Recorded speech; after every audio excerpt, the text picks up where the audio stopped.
آئیے ہم درخواست کرتے ہیں اپنے پیر طریقت حضرت مولانا شاہ افضال الرحمن صاحب قاسمی شیخ الحدیث مدرسہ اشرف المدارس ہردوئی خلیفہ محی السنہ حضرت ناظم صاحب ہردوئی رحمت اللہ علیہ، حضرت والا اپنی قیمتی نصیحتوں سے ہم سب کو مستفید فرمائے۔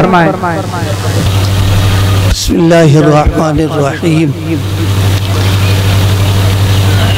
الحمدللہ کفا والصلاة والسلام علی سید الحبیب المصطفیٰ وعلی آلہ واصحابہ نجوم الہدى وقادة التقى۔ رب اشرح لی صدری ویسر لی امری واحلل عقدۃ من لسانی یفقہوا قولی، اما بعد۔ اعوذ باللہ من الشیطان الرجیم، بسم اللہ الرحمن الرحیم۔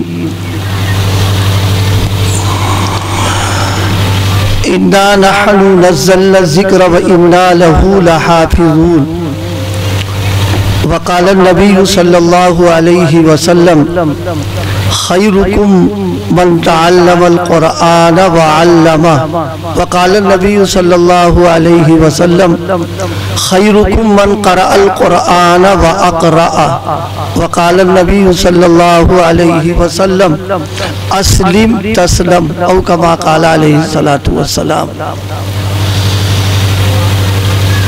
میرے عزیز دوستوں اور ساتھیوں،